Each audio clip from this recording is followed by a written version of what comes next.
What's up, guys? Samoan Fan 101 here, and this is going to be my Raw review. I'm finally catching up on my videos, I hope. And hopefully by the end of this weekend, I'll be able to get them all up, as well as my Backlash review. I still got that to take care of later on. Well, at least when that happens. But it's not Sunday, so I still got a few days. At least as of recording this, I should say. So we started off Raw, briefly with a backstage segment, with Stephanie and McFoley arguing about what happened last week with Kevin Owens winning the Universal Championship the way he did. And Mick Foley basically said, "What happened to you?" And he basically explained the reason why he has newfound respect for Stephanie because where was this years ago, but somewhere in his mind, Mick Foley still believes that somewhere inside Stephanie, the girl that he once knew before the whole 1999 I married Triple H storyline happened.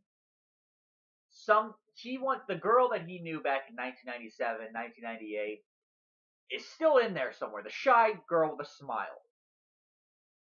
And, it was actually kind of endearing. It's the one time I actually felt a little bit of sympathy for Stephanie because, yes, there was a time when Stephanie used to be completely innocent. So that I actually felt was handled kind of well.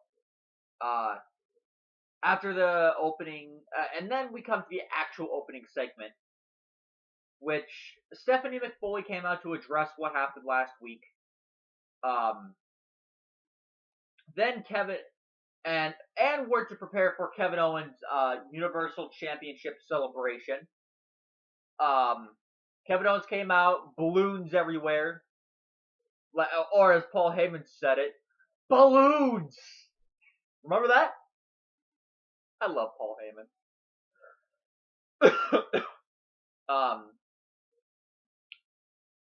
And then of course Kevin Owens came out to gloat. Even though the crowd chanted to him, "You deserve it." Kevin Owens is like, "I know I deserve it. I don't need you idiots to tell me that."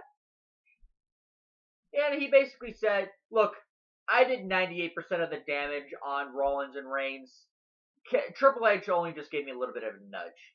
I did most of the damage and most of the work." Seth Rollins came out. He went after Kevin Owens, not physically at first, and he even said to Kevin Owens, "Look, my major problem isn't with you. Congratulations for winning the title, but my major problem is with Stephanie and Triple H, because Rollins is under the belief that Stephanie and Triple H are working together, and for good reason. Stephanie and Triple H are husband and wife. So Seth Rollins does not believe for a moment that Stephanie was not part of the attack that Triple H had on him and Roman Reigns last week. That's the story they're telling him here. Rollins, and by the way, guys, I'm only talking loud because nobody's home. That's why I'm being able to upload and do all this shit. But Rollins and kept on getting bugged by Kevin Owens, saying that Kevin Owens is better. Rollins was running down Stephanie. Mick Foley was coming to Stephanie's aid. And after Kevin Owens opened his mouth one too many times, Rollins just went after him and just tried to beat the piss out of him. Stephanie originally said that, and after the brawl, it wasn't exactly a brawl. It was more like he punched Kevin Owens and kicked him a few times. Kevin Owens scurried out of the ring. Stephanie originally said that he was suspended. Thankfully, Mick Foley overturned that decision and said that tonight Seth Rollins will face Kevin Owens at Backlash in a Universal Championship rematch, so to speak. And I have to say, that actually makes a little bit of sense, obviously. Some people were saying, "Oh, it should be, Kevin Owens and Sami Zayn." Yeah, but I knew the moment it happened that it wasn't going to be Owens and Zayn because, you have to build Sami Zayn up. Sami Zayn hasn't done anything since his big win against Kevin Owens at Battleground. You gotta build him up for something like that. Like, build him up for a win at a Survivor Series. That would be awesome. Kevin Owens and Sami Zayn, both of them are Canadian. Both of them are not far from Toronto. That's a great place to start. If you want a Sami Zayn Universal title reign, if only if it lasts for a little while. So that makes sense. Bayley and Charlotte had a match on Raw. And I gotta, and if it wasn't for what happened later tonight, this would have been completely pointless. It still was somewhat pointless, but for what it was worth, this was a good match. The finish happened when Dana Brooke, who apparently by Charlotte's order was supposed to be taking notes instead of interfering, interfered anyway. Pulled Charlotte out of the way. Charlotte went for a roll up. Bayley kicked out. Then Charlotte bumped into Dana, although if you look at the footage, she forearmed Dana in the face, so there's that. And Bayley hit Charlotte with a Bayley to belly. Look, and I'm gonna say this right now. Look, I love Bayley. I think she's one of the best women that company has, if not like the top two with Sasha. But I'm gonna say it right now. The Bayley to belly suplex is not a good finisher. Why isn't she using that submission finisher that she used against Sasha Banks at the end of their Iron Man match last year at TakeOver? And I think it was a TakeOver Respect. Why isn't she using that move? But I get it.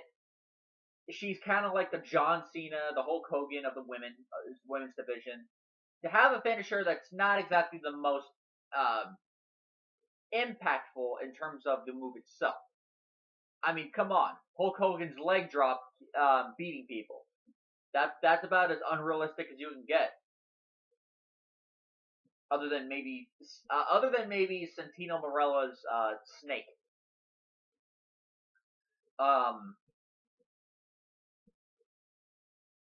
We had, and then we briefly had a backstage segment with Charlotte berating Dana backstage, and then slapping her in the face for her failure. So I thought this was going to be the break of the two. Apparently not, because of what happened later tonight. Again, Bo Dallas beat Kyle Roberts. Insert jobber here. I'm surprised they gave Bo Dallas this, because for the longest time, Bo Dallas was just a job guy. Ever since he debuted, he was, after like a 6-week winning streak, he lost to fucking R-Truth of all people. So, yeah, that was completely pointless. So he beat Kyle Roberts. It says, Bo leave in Bo Dallas. Or Bo leave in Bo.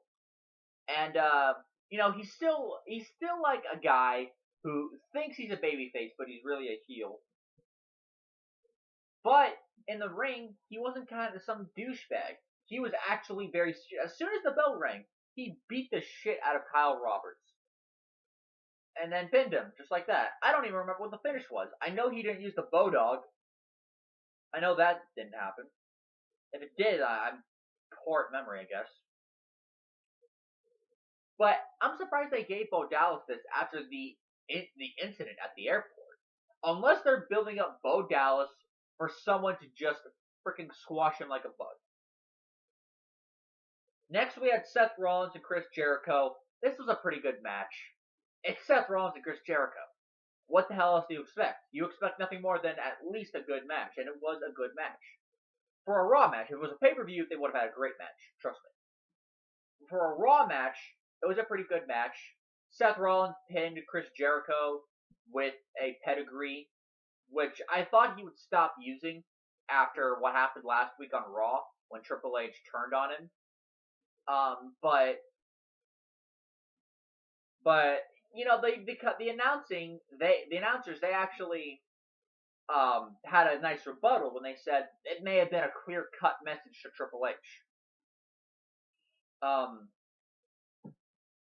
After that, we had another brief match between Sheamus and Cesaro. Now, this match only went 3.5 minutes, I think, which to me was piss poor. But they got a lot done in 3.5 minutes, I have to say. 3.5 minutes? Damn. I'm like, 3.5 minutes and you got a decent match out of it. You don't get a lot of decent matches in 3.5 minutes. These guys somehow did that. Props to Cesaro and Sheamus. They have good chemistry. Most likely, this is going to lead to a win for Cesaro at Clash of Champions. Not Clash of the Champions like WCW, no, Clash of Champions. And I looked at the way they built up Kevin Owens and Seth Rollins, the card. Because you always have that card, the with the pay-per-view in the background. And I'm just like, this is just freaking Night of Champions, except they're calling it Clash of Champions. It's not Clash of the Champions like in WCW, like all of us thought it would be. It's just Night of Champions, except take out Night and put in Clash. That's lazy. So, next we had Enzo and Cass versus the Shining Stars, Primo and Epico. This match went like 7 minutes, although they took like a 4-minute commercial break. Oh, God. Why? Why did the Shining fucking Stars beat Enzo and Cass? Why? Why did this happen? Who wrote this shit? Like, who came up with this shit? Vince. Nobody cares about Primo and Epico. They're a good team. I mean, they were good when they had Rosa Mendes in their corner. That's the thing with the Shining Stars. They're good when they have somebody else in their corner. And not fucking El Torito as the Los Matadores. Like, Rosa Mendes did okay in her role, but I think the only way this group is going to work if it's a 3-man group with Carlito. On their own, they're good wrestlers. As a tag team, they're boring. Nobody cares about the Shining Stars. I mean, after I saw that, I so badly wanted to go on Twitter, on Vince's Twitter account, I think, he has one, and say, Vince, nobody cares about the Shining Stars. Get them off my television screen. But of course, Vince is not going to listen because he's more stubborn than a fucking cactus. Yeah, try to figure that one out. That just pissed me off. And more importantly, they beat Enzo and Cass, which is the hottest tag team on Raw. Why would you have the coldest act on Raw beat your hottest act? What, you think it was going to make them hot again? No. All it's going to do is make nobody care about Enzo and Cass, which is not the goal here. The goal here is to eventually build them up for the WWE Tag Team titles. Speaking of the Tag Team Championship, I'll get to that. Oh, God, that was even worse. Sami Zayn and Kevin Owens had a brief segment backstage because apparently Owens and Zayn are going to have another match on Raw. Apparently, this is our final match at Battleground. This is a feud ender. Wasn't the feud ender? No wonder nobody believes in these stipulations on Raw.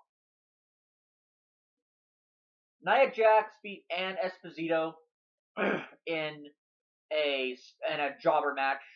Apparently, they built Ann Esposito up as a really good friend of Alicia Fox. So, and of course, Nia Jax squashed Ann Esposito like a bug. Afterwards, we had an abomination of a segment. So, the club came out. Carl Anderson and Doc Gallows. And by the way, I have to admit, I like their t-shirts. But Anderson and Gallows came out, and they basically called, the old farts out. And by old farts, they mean the old day. So apparently it's the New Day from the future. They decided to make fun of them. How badly did they beat them at Clash of Champions? The New Day came out. They confronted Gander Allos. What the hell am I talking about? Gallows and Anderson. They hightailed it after dancing with their older selves, quote unquote. They saw through the old day shit. It's just a bunch of guys under wigs and crap, and they beat them up. This was oh god, what have they done to Luke Gallows and Carl Anderson? What have they done? Why? Why would they do that? This just fucking pissed me off. Especially if you've seen Gallows and Anderson in New Japan. They were the resident badass tag team of that division over there. But here, not here. Here, they're a fucking comedy group. Why? They're much better than a comedy group. Why the fuck are they stuck in comedy segments? Why? Just pisses me off. Vince, what the hell's wrong? Okay, so Vince is willing to push the shining stars, yet a hot and great tag team like Gallows and Anderson is being relegated to fucking comedy? Who writes this shit?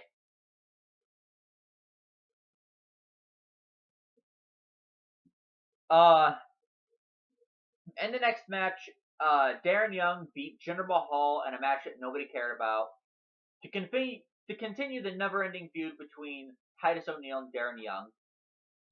They tried to give some heat to it by having Darren Young just freaking attack Titus and beat the shit out of him outside the ring after Titus went up from the commentary table, walked over to the ring, walked towards Bob Backlund, and Darren Young's like, fuck this, and it just attacks Titus O'Neil. Like he should have done last week. Or he should have done 2 weeks ago, I guess.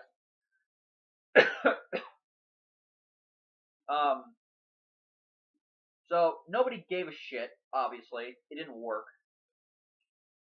There was even a moment where Titus O'Neil stood up and then fell back on the ramp like a fucking banana peel. Idiots. Nia Jax and Alicia Fox briefly confronted each other backstage. Wasn't Alicia Fox last time we saw her? Wasn't she a heel? So how the hell? When did she turn face? I must know. Alicia Fox confronted Nia Jax, and Alicia Fox went into her crazy bitch mode on Nia. She got up in Nia's face. Nia shoved her off, and then Alicia just went crazy and tearing some shit up by a table.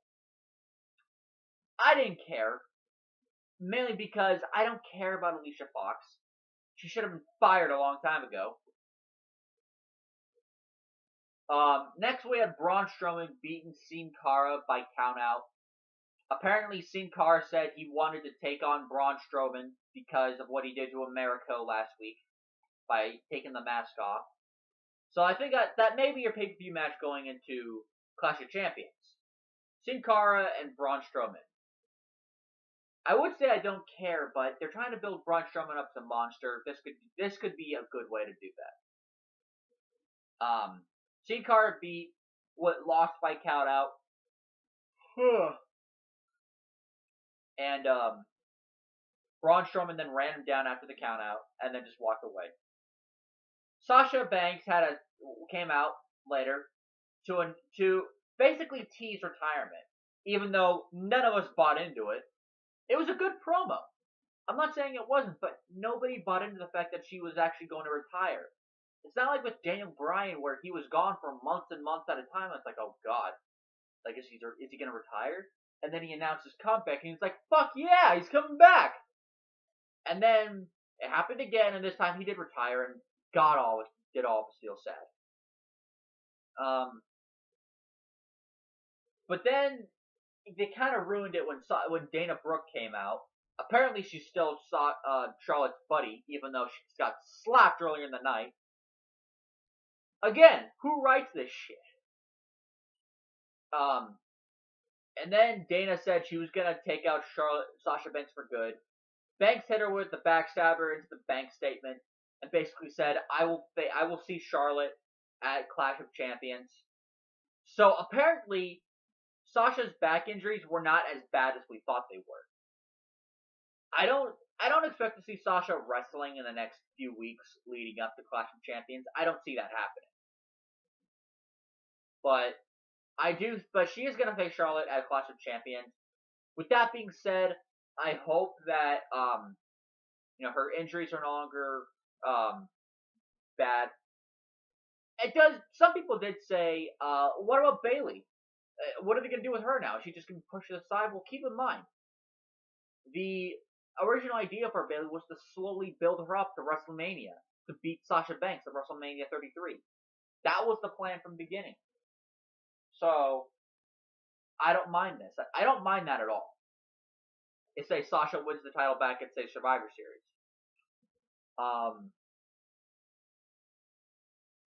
Next we had the main event, which was Kevin Owens and Sami Zayn. This was a really good match.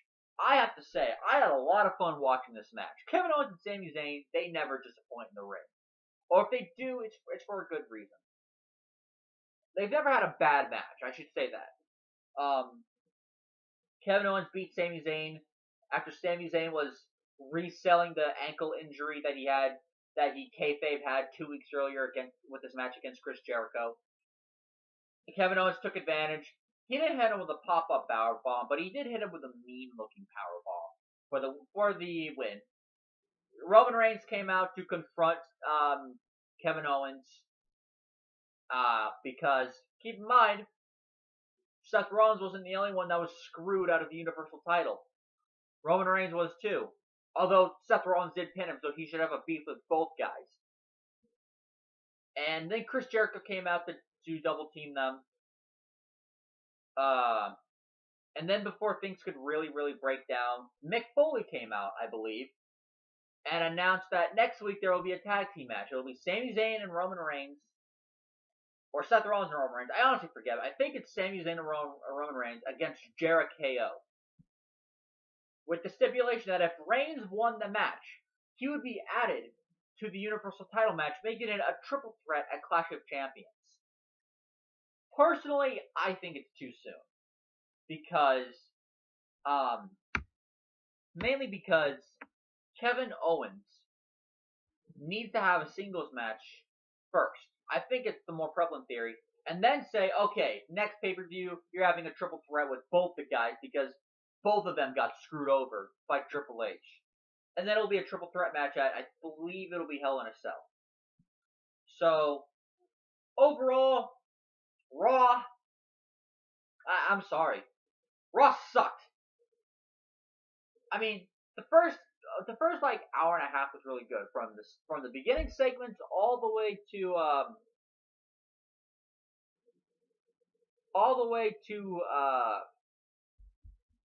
Sheamus and Cesaro. Up until that point, it was a good show, and then it just fell down a cliff. Shining Stars beating Young Zone Cast was horrible. The club segment with the Old Day and the New Day was one of the worst segments I've ever seen on Raw. The never-ending feud between Darren Young and Titus O'Neil that nobody cares about. The Nia Jax and Alicia Fox confrontation, which nobody cared about even more. At least with the club segment, I at least care about Carl Anderson and Doc Gallows to be pissed off. Nia Jax and Alicia Fox, I couldn't care less with what happens. I don't care. And then they tried to bounce back with the Sasha Banks segment and the main event. But by that point, the show had lost the crowd. It just fell down a goddamn cliff. The show was sucked.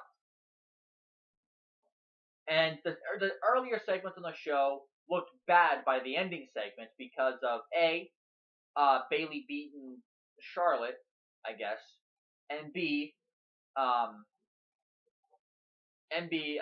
Dana Brooke apparently still being Charlotte's protege, even though she got slapped in the face by Charlotte. Idiots. So that's it, guys. That was my Raw review. Check it out at your own peril. Watch Sami Zayn and Kevin Owens. Watch Seth Rollins and Trish Jericho. But other than that, just skip the show, please. for your own good. Have a good day, man. Have a good day, guys.